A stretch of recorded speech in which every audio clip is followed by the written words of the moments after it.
Ce que je vais vous raconter aujourd'hui est réel. Je ne sais pas si vous croyez aux anges, mais moi, après ce vendredi 13, je ne peux plus en douter. Tout a commencé un matin d'automne.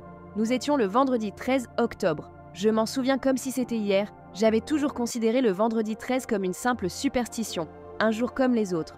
Ni chance, ni malchance, juste un vendredi. Mais ce jour-là, quelque chose a changé. Dès mon réveil, j'ai eu cette sensation étrange, un mélange d'appréhension et d'excitation, comme si quelque chose de grand allait arriver.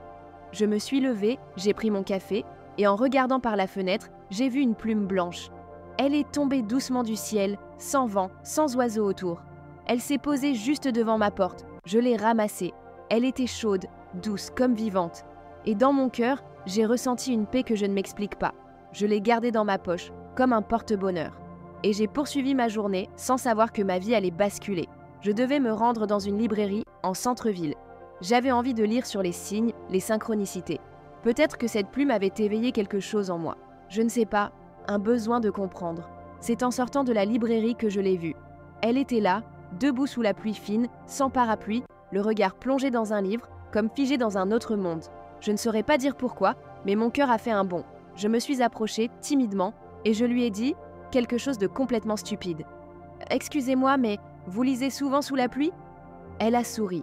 Et ce sourire, c'était comme si le temps s'arrêtait. Nous avons parlé, longtemps, de livres, de musique, de sens cachés dans la vie. Et lorsque je lui ai parlé de la plume du matin, elle a pâli légèrement et m'a dit « Tu sais, chez moi, on dit que quand un ange te dépose une plume, c'est qu'il prépare une rencontre importante. » Je suis restée sans voix.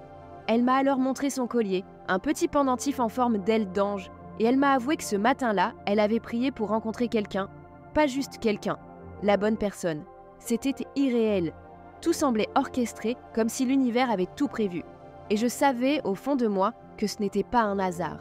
Nous avons passé la journée ensemble, et les semaines qui ont suivi ont été magiques.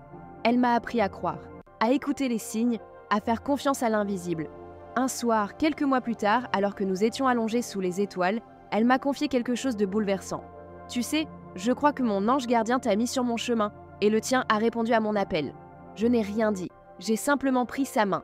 Et dans ce silence, j'ai senti une présence, quelque chose de doux, d'apaisant, comme si des ailes invisibles nous entouraient. Aujourd'hui encore, je garde cette plume. Elle est dans une petite boîte en bois, à côté de nos souvenirs. Car oui, elle est toujours dans ma vie. Et chaque vendredi 13, nous faisons quelque chose de spécial. Nous remercions nos anges, car parfois l'amour se cache derrière ce qu'on croit être une coïncidence. Mais il n'y a pas de hasard, pas quand le cœur écoute, pas quand l'âme reconnaît l'autre.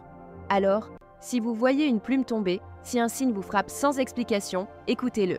Ouvrez votre cœur, car peut-être que vous aussi, vous êtes sur le point de rencontrer l'amour guidé par les anges.